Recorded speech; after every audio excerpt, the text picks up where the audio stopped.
Have you ever found yourself entangled in a web so intricate you couldn't distinguish where their manipulation ended and your authentic self began? That feeling of walking on eggshells, carefully selecting each word, while something deep within you slowly withers. You recognize the pattern, the subtle put-downs, the moments of unexpected warmth that keep you hoping, the strange emptiness that follows every interaction, yet you stay. Perhaps you wondered if you're imagining things, if the problem isn't them, but something fundamentally broken within you. This doubt, this fog, is precisely where they want you to live. The narcissist thrives in your confusion. They cultivate it carefully like a garden where only their reality is permitted to bloom. Your perceptions become weeds to be pulled. Your boundaries become walls to be dismantled. Their power lies not in strength, but in your surrender. Not in truth, but in your willingness to abandon it. They have mastered the art of emotional sleight of hand, keeping you focused on defending your sanity rather than protecting your soul.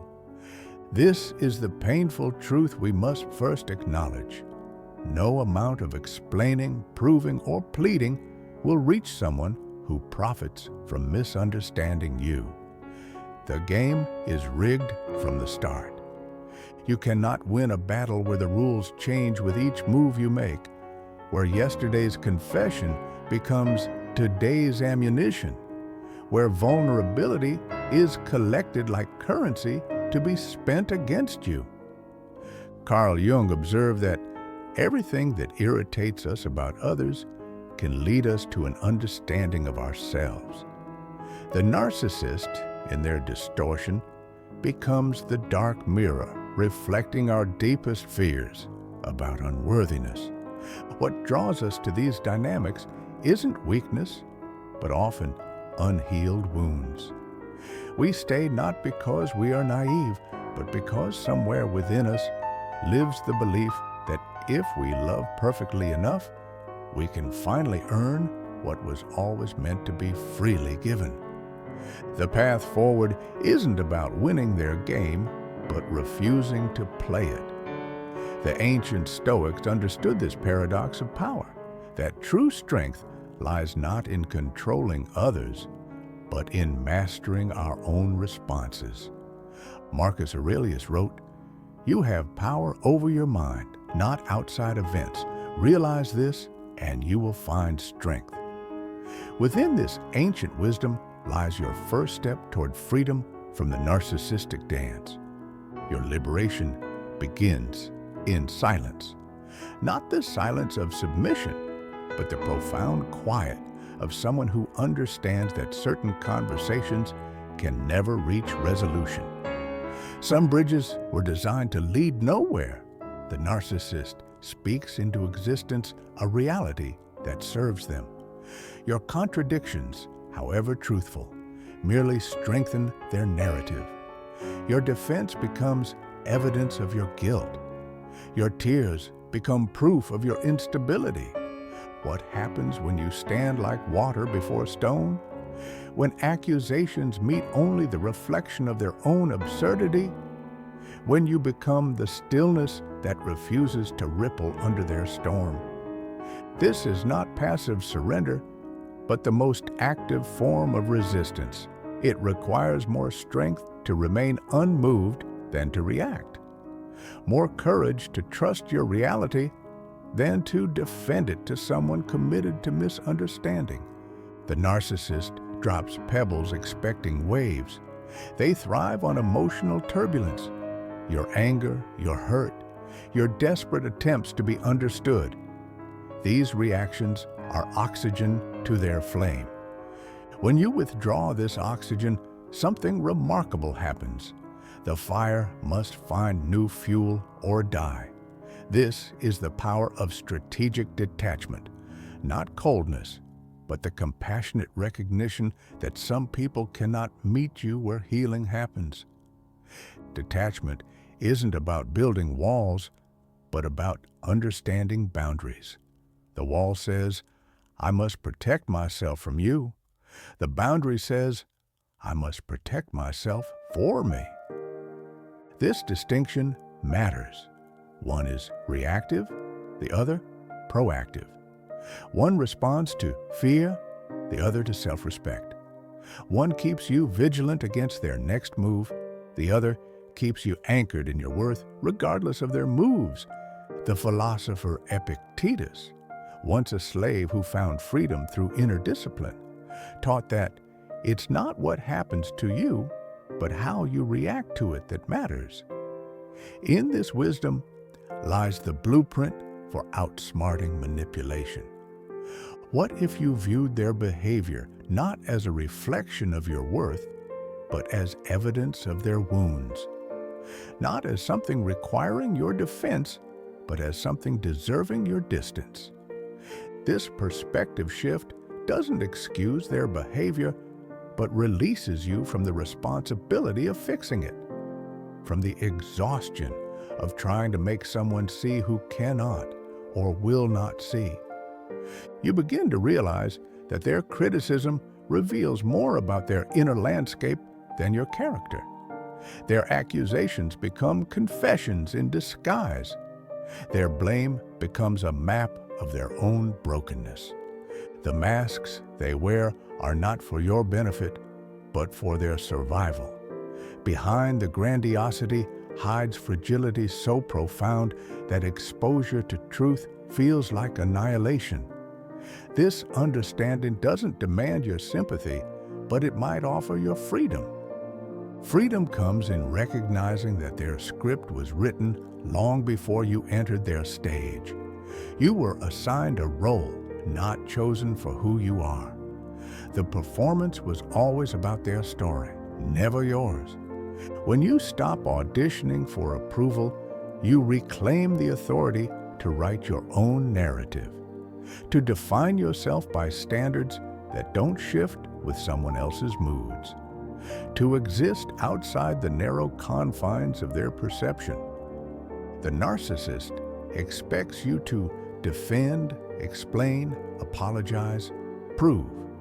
What happens when instead you observe with quiet curiosity? When their provocations meet only the sound of your silence? This isn't the passive silence of someone beaten down, but the potent quiet of someone standing firmly in their truth. It communicates more than words ever could. Your reality is not mine to manage. In this silence, you create space for your own voice to return, the one that was gradually muted beneath theirs, the one that knows with unwavering certainty what you experienced, what you deserve, who you are. The philosopher Simone Weil wrote that attention is the rarest and purest form of generosity. Perhaps the greatest gift you can give yourself is to redirect your attention from their chaos to your clarity. This redirection happens slowly, deliberately, like turning a ship toward calmer waters. It begins with small moments of noticing. When your shoulders tense in their presence, when your thoughts scatter under their gaze, when your intuition whispers warnings. These signals from your body and spirit aren't weaknesses to overcome, but wisdom to heed. They are the compass pointing towards self-preservation in a relationship designed for self-abandonment. As you cultivate this inner awareness, something shifts in the external dynamic. The narcissist, accustomed to your emotional responsiveness, suddenly faces the mirror of their own behavior without your reaction to diffuse its reflection.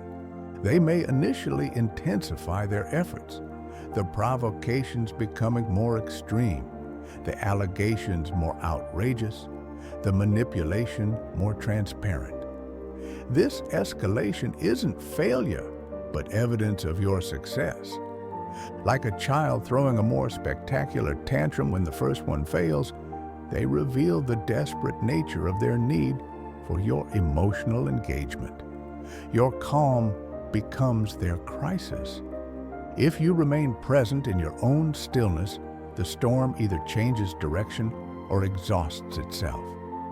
The narcissist, finding no purchase in your emotional landscape, must either adapt or find new territory. This is where many find the courage to leave physically after having already left emotionally. Others establish boundaries so clear and consistent that the relationship transforms, though rarely into one of genuine reciprocity.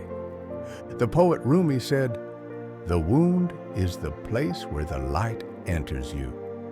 Your journey through this relationship has created openings, painful ones, where new wisdom can now take root. You've learned to recognize red flags that once looked like excitement, to differentiate between intensity and intimacy, to understand that love should expand your world, not shrink it to the size of someone else's approval. These lessons weren't free. You paid for them with pieces of yourself that you're now carefully recollecting, with tears that watered the ground where your stronger self is growing, with time that wasn't wasted but invested in becoming unmanipulable. If this journey resonates with your spirit, remember that healing isn't linear. There will be days when old patterns beckon with their familiar discomfort, when standing in your truth feels more terrifying than returning to their lies. In these moments, be gentle with yourself. The voice that speaks to you should be kinder than the one you're learning to leave behind. Your stumbles aren't failures, but opportunities to practice rising. The strategic power of your silence extends beyond this single relationship. It becomes a filter through which all connections must pass. A standard that says, "My peace is non-negotiable. My reality is not up for debate." Watch how different people respond to these boundaries. Some will respect them instantly, recognizing in your clarity a mirror of their own integrity. Others will test them, revealing in their persistence what they truly seek from you. This discernment becomes your protection against future entanglements, not through suspicion, but through self-knowledge so complete that manipulation finds no gaps through which to enter. You're learning to trust the quiet voice within that whispers no when something feels wrong, even when you cannot yet articulate why. To honor the wisdom of your discomfort before it becomes the landscape of your life. The philosopher Kierkegaard observed that anxiety is the dizziness of freedom. As you step away from the narcissist's orbit, you may feel this vertigo of possibility, the disorientation of writing your own story after years of living in theirs. Embrace this uncertainty as the birthplace of your authentic power, the space where you discover not who you were supposed to be for them, but who you have always been beneath the roles you were assigned. Your transformation will not announce itself with trumpets, but with subtle shifts. The ease of breathing in rooms that once suffocated you, the pleasure of speaking without calculating the response, the unfamiliar lightness of being genuinely seen. The most profound victory isn't in outsmarting the narcissist, but in remembering that this was never a game worth winning. The true triumph is in reclaiming your attention from someone who never deserved its residence. In the end, your silence spoke volumes that your words never could. Not because you had nothing to say, but because you finally recognized who deserved to hear it. Not them, but you. Always you. And then you learn the subtle difference between holding a hand and chaining a soul. These words from Veronica Schaafstall capture the essence of what you now understand about love versus possession. You've learned that true connection enhances freedom rather than restricting it. That love is spacious enough to hold your wholeness, including the parts that don't serve or flatter someone else's narrative. The most powerful response to someone who sought to diminish you is to expand beyond their capacity to comprehend you. Not out of vengeance, but out of fidelity to your own becoming. Your silence wasn't empty. It was full of everything you were reclaiming. Your perspective, your boundaries, your right to define your experience without external validation or approval. This is how you outsmart a narcissist without saying a word, by remembering that the game was always about restoration, not retribution, about finding your way back to yourself, not losing them. And in this homecoming to your own truth, you discover the quiet power that was waiting for you all along. In the spaces between the words you no longer need to say.